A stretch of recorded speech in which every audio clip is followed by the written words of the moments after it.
Rainy days don't seem so wet. Stormy nights don't stay. From the moment that we met, you were away. Oh, Bonjour à toutes, bonjour à tous, bienvenue dans cette vidéo au milieu des lupins. Donc on est de nouveau revenu presque dans la forêt est juste à côté. Mais en tout cas on a quitté la mer et donc aujourd'hui on va s'intéresser à prendre en photo les lupins dans cette clairière. Et puis je vais vous expliquer un peu tout mon processus finalement pour arriver à prendre les photos. from the horizon to the place we met. Oh, this could be the best thing. Alors pourquoi je vous parle de processus, pourquoi j'en suis arrivé à faire cette vidéo aujourd'hui. Il y a 2 semaines en fait, quand si vous vous rappelez, donc j'étais sur l'île Oléron, j'étais parti faire des photos pour faire des photos en temps long. Et puis bon, je vous expliquais un peu la difficulté d'avoir tout qui se coordonnait bien entre la marée, le soleil et puis les conditions de lumière finalement. Et donc je vous ai expliqué que je suis revenu à 2 reprises sur le même site pour prendre la photo. Donc vous avez vu les évolutions dans la photo avec les évolutions de la marée. Mais tout ça pour vous dire, quand je suis revenu les 2 fois suivantes, le fait de ne pas avoir à filmer, je me suis remis de nouveau dans mon processus pour prendre des photos. C'est-à-dire que quand j'arrive sur un endroit, vous voyez, j'ai encore le sac à dos, et je sors pas mon appareil photo tout de suite et je tourne avant de prendre les photos. C'est ce que j'ai fait les 2 fois suivantes et j'ai trouvé que du coup mes photos étaient même meilleures, sans parler du phénomène de la marée. Et donc c'est un peu ce que je veux tenter de vous expliquer aujourd'hui. C'est mon processus quand j'arrive sur un terrain comme celui-ci pour prendre des photos. Alors je suis venu prendre les photos des lupins, j'étais déjà venu là il y a 1 an. Et donc je connais l'endroit. Alors suivant les saisons, à 1 semaine près, ça peut être trop tôt ou trop tard. Là je pense que je suis pas trop mal. Il y a même encore des pommes de lupins là qui vont ouvrir. Donc je pense que d'ici 1 semaine ça sera même encore bon. Mais voilà, donc je connaissais l'endroit, c'était sûr, je sais ce que je veux faire comme photo, les lupins. Ou du moins quel sera le sujet de mes photos, les lupins. Donc là on a encore un peu de temps avant que la lumière arrive et que ça éclaire tout autour ici. Mais en tout cas voilà, ce que je vais faire maintenant, c'est que je vais poser le sac à dos, parce que c'est la première chose que je fais lorsque j'arrive sur un site, et puis je vais vous expliquer après mon processus.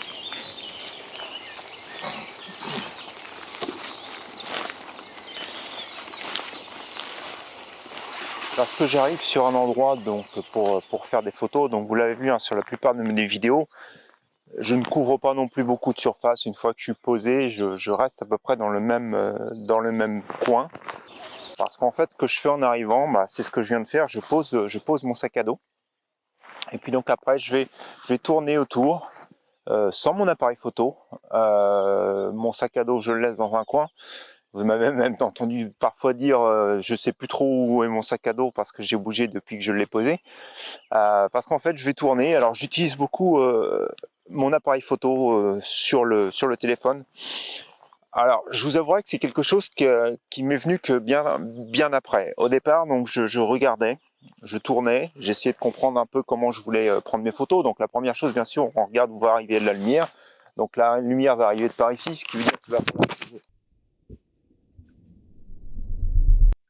Comme vous le voyez, j'ai perdu mon micro, donc désolé, les prochaines 1 minute 30 vont être avec un son très faible, mais je l'ai retrouvé, remis, et après tout redevient normal. J'ai une tendance à prendre mes photos dans ce sens, donc c'est la première chose, on regarde où est la lumière. Ensuite on analyse son sujet, donc mon sujet aujourd'hui ça va être les lupins. Donc ça veut dire que les lupins d'une manière ou d'une autre vont être au premier plan de mon image parce qu'ils sont relativement petits, donc je vais me rapprocher plutôt des lupins. Vous l'avez vu, j'ai filmé, bon la lumière n'est pas encore là, même si on voit bien les pommes de pin bleues, je pense que je vais avoir du mal à les intégrer dans un ensemble. On va voir quand la lumière va être arrivée, peut-être que ça va changer, mais en tout cas ça sera le lupin le sujet principal. Et donc après je regarde ce qu'il y a derrière ou ce qu'il y a autour pour pouvoir faire quelque part un arrière-plan. Donc là je dirais autour, vous avez la forêt, la lumière qui commence à arriver là sur les arbres, donc du coup ça peut être intéressant pour faire un arrière-plan. En plus, on est juste à la limite là de l'herbe finalement qui est encore à l'ombre et puis des arbres qui eux sont dans la lumière. Donc du coup, ça peut être intéressant pour faire du contraste. Et puis voilà, je dirais que globalement, là, je vous ai dépeint la scène, donc c'est ce que je garde à l'esprit. Et pour en revenir donc à cette histoire de téléphone, avant, je tournais, et puis donc là, je me disais, ok, je veux prendre cette image-là. Je sortais mon appareil photo, et puis j'ai essayé de prendre une image. Alors, ce qui fait que bon, l'appareil photo, on est déjà contraint, parce que globalement, ce que j'avais déjà en tête, c'est plus trop qu'est-ce que je vais prendre, mais comment je vais le prendre, mes réglages, mes diaphragmes, mes vitesses, ces choses-là. Et donc, du coup, ma composition, elle n'était pas toujours réussie, et je faisais énormément de prises finalement pour arriver à la composition finale. J'entendais toujours des photographes que je suivais sur YouTube me dire, dire, on utilise le téléphone. Et j'y croyais pas trop. Et c'est vrai que le téléphone, c'est vraiment intéressant, pas pour la qualité des images, quoique maintenant vous avez des téléphones qui font des super images, c'est juste pour la flexibilité. C'est-à-dire que ça va vous permettre de vous positionner, de vous baisser, de changer finalement votre composition relativement facilement. Et avec le téléphone, enfin vous le savez bien, quand on est en vacances, on prend son téléphone, on voit quelque chose, clac, clac, clac, on se pose un petit peu, pouf, on appuie, on prend une photo. Et donc, c'est parti. C'est un outil qui est beaucoup plus flexible. Personnellement, ça m'arrive en déplacement, en vacances, de prendre des photos avec l'appareil, avec le téléphone de l'appareil photo. Et puis, très clairement, je ne m'intéresse pas trop à ce qu'est les réglages. Je m'intéresse à ce que va être ma composition pour donner du style à la photo. Et du coup, effectivement, au fur et à mesure que j'ai essayé de commencer à prendre ces compositions avec son téléphone, je trouve que c'est super intéressant parce que ça a une flexibilité et puis c'est surtout qu'on nous oublie tous les autres réglages autour.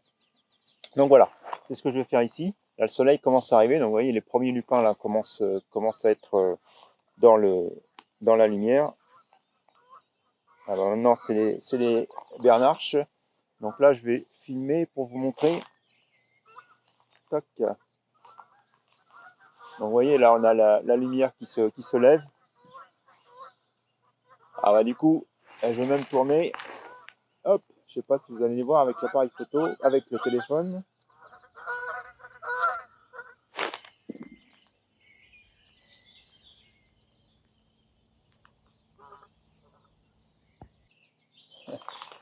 Et voilà, donc les bernaches qui viennent de passer. Alors je sais pas trop où elles vont par là. Je suis pas près d'un étang.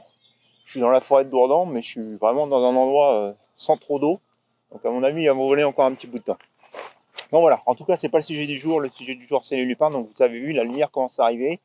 Elle est vraiment naissante, donc c'est super intéressant. Donc là, je vais faire le tour avec mon téléphone et puis je vais essayer de trouver une composition et puis on va se retrouver sur cette composition pour ensuite parler des réglages. Une fois que j'ai repéré ma composition, donc là j'en ai 3 ici à peu près dans le coin que je vais prendre. Donc je vais me mettre en position. Donc là j'ai mis mon appareil photo de la façon dont je souhaitais prendre l'image. Donc je vais vous montrer ça en vidéo. Donc en fait mon idée elle est relativement simple, c'est de prendre en fait le lupin dans sa phase d'évolution entre ce premier pied de lupin qui n'est pas encore fleuri et le second dans le fond qui est fleuri. Pour moi, ce qui est important, c'est de raconter une histoire. Donc moi, personnellement, les lupins, j'associe toujours ça à l'eau, et j'associe ça à l'eau dans le cœur des fleurs, et puis dans le cœur des feuilles, pardon, et sur les feuilles. Alors pourquoi quand j'étais gamin, j'avais mon grand-père qui avait des lupins dans son jardin, et il s'amusait toujours à nous arroser avec les petites gouttelles d'eau qui sont dans le cœur des feuilles. Donc c'est toujours quelque chose qui m'est resté dès qu'on me parle du lupin. Donc c'est un peu ce que j'avais envie de montrer sur les images cette fois-ci ce matin. Alors ici, je suis sur un plan, on va dire, un plan médian. C'est-à-dire que je ne suis pas sur une vue large des lupins, sur une vue serrée, mais je suis en train d'associer plusieurs lupins dans des phases d'évolution différentes. Donc c'est ce qui va faire mon image ce matin. Et c'est ce que je veux raconter ici sur cette image. Donc là, je me suis mis relativement penché. Le premier lupin est en gros à 70 cm à peu près. Ouais, peut-être un peu plus. Qu'est-ce que ça me dit ? Ouais, c'est ça, 70 cm de mon appareil photo. L'autre, il est déjà presque à 2 mètres, 2 mètres 50. Donc je pense que même si je prends du f16, ça va être relativement short. Donc là, si je prends mon application photo pile, Donc je suis du 24 mm, je suis à f16, je suis à 0,7. 0,7. Tac, et il me donne une profondeur de champ de 1,15 m, c'est-à-dire que je suis net de 0,7 jusqu'à 1,6 m en fait. Donc du coup, bah effectivement, ça va pas être net, donc on va faire du focus stack sur cette image. Donc je vais prendre les deux images avec du f13, quelque chose comme ça. Et puis bah, voilà, quelque chose de finalement tout simple. Donc là, on a les lumières qui commencent à monter. Alors, il faut que je me méfie parce que maintenant, bah, c'est vrai que les lumières de plus en plus montent rapidement et donc deviennent dures relativement rapidement maintenant à cette période-là de l'année. Donc on va faire vite. Là, je suis repassé en mode photo. Donc je suis sur le f13 et j'ai une vitesse du 1/15e. Alors, il faut quand même que je me méfie. J'ai pas encore trop de vent, donc je pense que je vais quand même assurer. Donc je vais monter pour le coup. J'étais en ISO 64. Donc là, je vais monter donc 1/15e. On va monter à du ISO 200. Et du coup, ça va me faire une vitesse du 1/50e. Ce sera un petit peu mieux. Alors peut-être même 1/40e parce que je peux encore tirer mon histogramme. Ouais, voilà. 1/40e. F13, donc je vais faire la première image mise au point sur le lupin non fleuri devant. Et puis ma deuxième image, donc je vais la faire sur le lupin du fond. Toc. Et voilà, les images sont dans la boîte, on regarde ça sur l'ordinateur.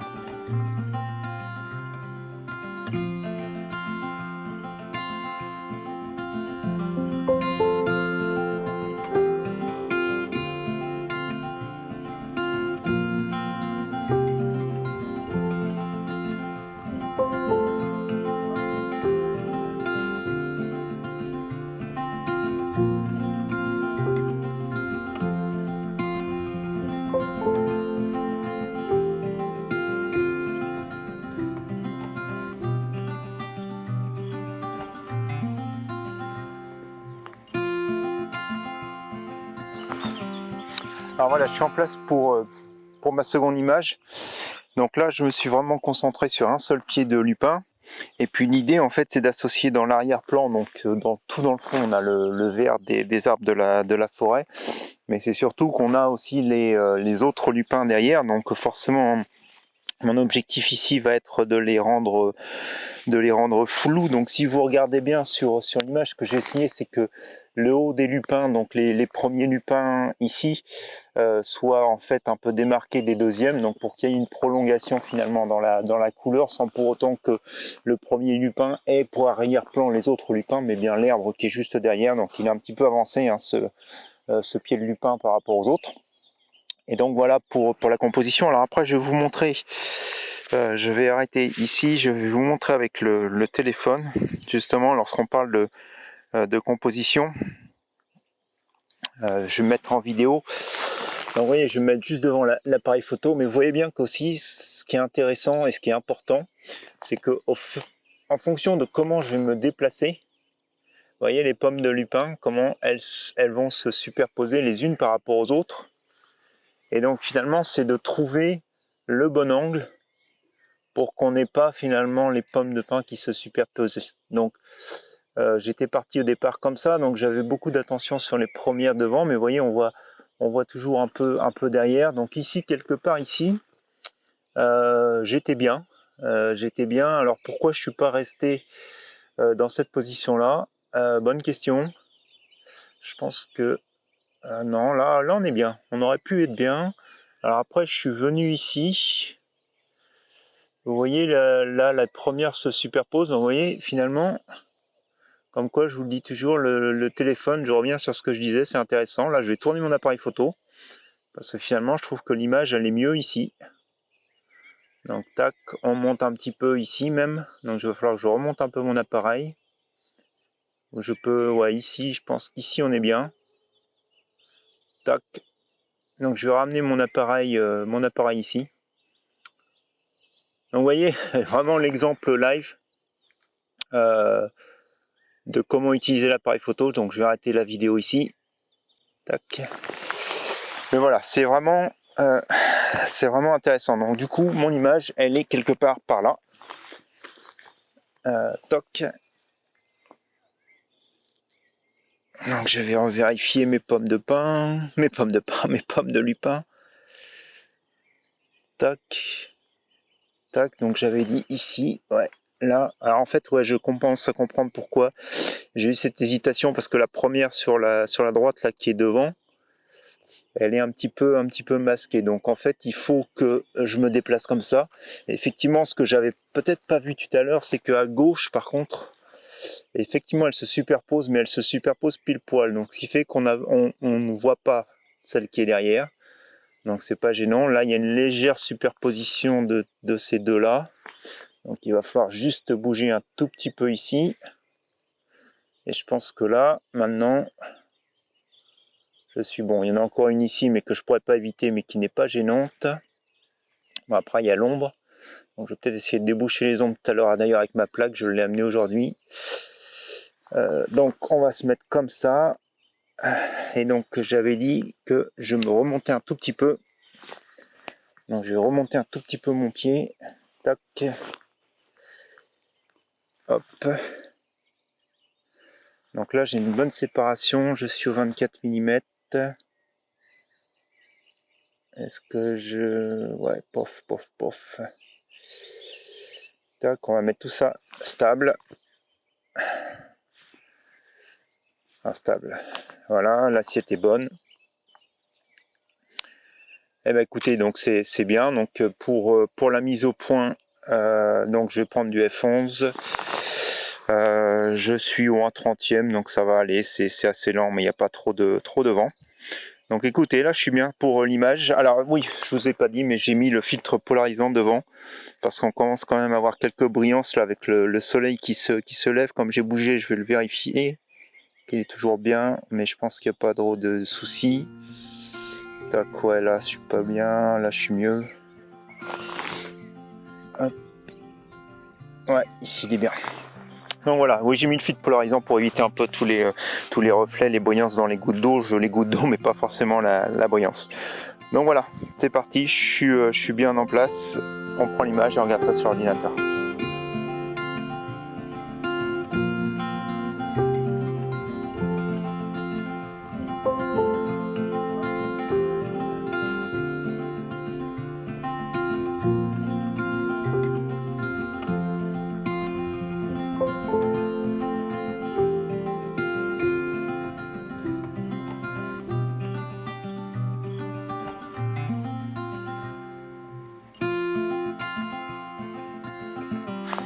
Ben voilà, je suis en position pour ma troisième image. Donc comme je vous l'expliquais, hein, après avoir donc travaillé avec le téléphone, comment je me place, chercher ces images. Donc là, je suis beaucoup plus, on va dire, dans la photo de macro. Hein. J'ai monté d'ailleurs le 105 macro, donc je suis vraiment prêt. Donc là, c'est clair que le téléphone, dans ces conditions-là, ne va pas vraiment aider. Mais en tout cas, le fait d'avoir tourné avant, et puis bon, comme je vous l'ai expliqué, c'est un peu l'histoire pour moi du lupin, donc c'est aussi ce que je recherchais. Mais le fait de tourner, ça nous permet justement de découvrir certaines choses, et le fait de se restreindre un peu sa zone de photographie, ça nous permet de vraiment se concentrer sur des détails. C'est-à-dire que plus je vais me déplacer, plus je vais essayer de couvrir du territoire, et donc plus je vais regarder les choses dans leur globalité. Donc en fait, si je rapportais ça sur un objectif, je dirais plus je vais chercher des photos, allez, on va dire entre le 15-14 et 50 mm, quoi. Et puis au fur et à mesure qu'on se rapproche, ou du moins qu'on couvre de moins de surface, et ben je dirais que c'est un peu la même chose, c'est-à-dire qu'avec son objectif, c'est comme si avec son objectif, là on était en train de restreindre, donc on est au-dessus du 50 mm, et puis on va peut-être monter jusqu'au 200 mm, mais ce que je veux dire, c'est qu'on va s'intéresser vraiment à aller chercher un détail particulier dans la scène sur laquelle on est. Et puis bon, bah après, effectivement, là, si je tourne sur le lupin, et bah plus ça va, plus je vais me concentrer sur des détails, et plus ça va, plus je vais aller sur la macro photographie. Donc c'est ce que je suis en train de faire actuellement. Mais tout ça, c'est pour vous dire que en fonction aussi de comment vous abordez un endroit et comment finalement vous voulez couvrir cet endroit, et ben vos photos vont être complètement différentes. Et encore une fois, enfin personnellement, moi, ce que je préfère, c'est aller à un endroit, le découvrir. Donc, d'abord, promenade en famille ou des choses comme ça, dans son ensemble, dans sa globalité. Et puis après, quand je viens sur des photos, c'est vraiment de me restreindre à un certain territoire. Parce que je trouve que c'est là que je sors les meilleures photos, parce que je suis moins dans la précipitation, je suis plus dans l'attention, je suis plus dans la concentration. Et donc ça va me permettre vraiment de figer des détails. Et puis surtout, ce qui est important aussi, hein, c'est ce que je vous avais dit, c'est à partir de là, à partir du moment où on est dans l'endroit, c'est pourquoi je me suis arrêté à cet endroit-là, qu'est-ce que j'ai voulu faire dans cet endroit-là, ce qui m'a attiré dans cet endroit-là. Et c'est ça que vous allez mettre finalement en image lorsque vous allez prendre les photos. Donc voilà, je reviens ici sur cette composition. Donc l'histoire, bah, vous la connaissez, c'est cette fameuse goutte d'eau qui est au milieu de cette feuille de lupin. Donc c'est la forme étoilée de la feuille de lupin. La goutte d'eau, mon sujet principal. Donc là, très clairement, si on revient sur des vidéos que j'ai fait sur la macro, je suis pas forcément super bien positionné. Il aurait fallu que je me mette vraiment en face de la goutte d'eau. Bon, ici, je peux pas, parce que vous voyez, si je me mets vraiment en face, alors oui, je suis pas sûr que je sois en vidéo ici. Tac, je vais vous montrer en vidéo ce que ça donne. Hop, alors je vais faire, ah ouais, je vais basculer mon objectif là, toc, je l'entends. Voilà, toc, je suis en mode vidéo. Voilà, tac, vous allez bien voir. Donc on voit les petites gouttelettes d'eau, on voit la grosse gouttelette d'eau sur le fond, la petite gouttelette d'eau sur les feuilles. Alors ce que je vous disais, oui, c'est qu'il aurait fallu que je sois en face, puisque justement, si je suis pas en face, donc avec la profondeur de champ qui est faible sur les objectifs macro, bah, on perd très rapidement de la netteté. Et puis bah, si je me mets en face, bah, vous voyez, le problème c'est ça, c'est que si je me mettais vraiment comme je devais l'être quelque part ici, et ben en fait le pied tout de mon appareil photo va créer une ombre, donc du coup c'est pas bon. Donc voilà, j'ai choisi cette position là, et de toute façon le flou je veux le garder parce que en fait c'est vraiment l'idée de s'attirer vers le cœur de cette feuille de lupin et de cette gouttelette d'eau. Donc c'est vraiment l'idée, donc le fait d'avoir du flou tout autour qui nous ramène au centre de l'image avec la gouttelette d'eau, bah écoutez, c'est plutôt sympathique. Donc bah là, comme vous voyez, donc je suis encore une fois au 16/9, donc c'est pas vraiment révélateur de mon image, mais de toute façon pour moi, cette image-là, de par la forme de la feuille, pardon, excusez-moi, et ben on va tourner sur du format carré à la fin. Donc voilà, donc le diaphragme, je vais prendre de toute façon, je vais rester sur du f11. Là, je suis en ISO 64 et j'ai une 1/60e de seconde. Donc du coup, c'est plutôt pas mal. Au niveau de la vitesse, donc on va prendre l'image comme ça, et puis bah, on regarde ce que ça donne à l'ordinateur.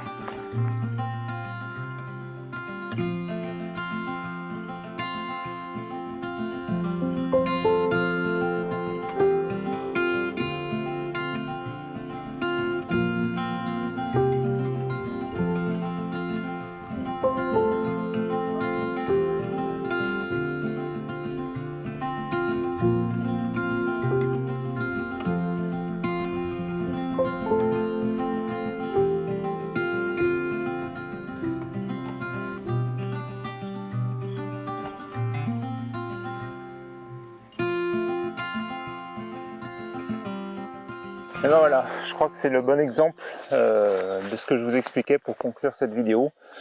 Donc le fait de tourner autour pour chercher les compositions sans l'appareil photo, on voit aussi des choses différentes, comme ces fleurs que j'avais pas vues du tout.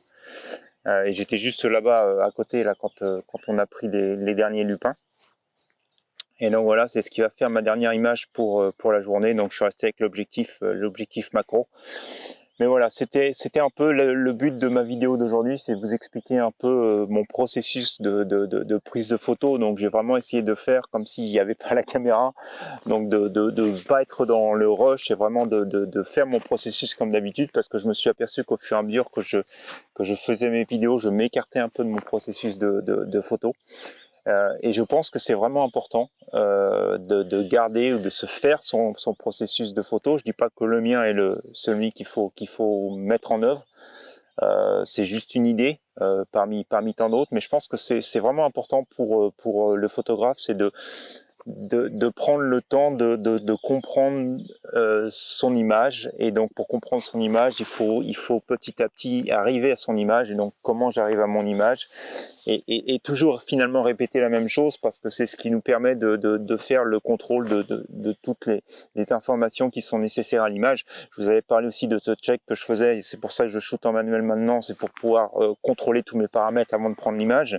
Et ben de la même manière, pour mettre en œuvre l'image, j'estime qu'il est important d'avoir son processus. Donc le mien, comme je vous dis, c'est de couvrir des zones qui sont beaucoup plus restreintes. Après avoir fait des visites, je dirais, de plusieurs sites, je me concentre à une partie du site, et puis là je commence à regarder, à tourner autour. Ensuite je sors mon appareil photo de mon téléphone, qui doit être quelque part là dans ma poche, donc pour regarder des compositions possibles. Je reviens sur la scène ensuite pour affiner tout ça. Je sors mon appareil photo, je me place, et puis on voit bien, malgré tout, parfois je sais pas encore la composition idéale. Donc là tout à l'heure j'ai tourné avec le téléphone pour vous montrer ce qui m'a fait voir la composition. Je l'aurais probablement fait ensuite avec l'appareil photo, mais en tout cas voilà, ce qui est important, c'est même au dernier moment, avant d'appuyer sur le détendeur, de vraiment tout recontrôler pour s'apercevoir s'il n'y a pas une erreur dans la composition, s'il n'y a pas des choses qui sont choquantes.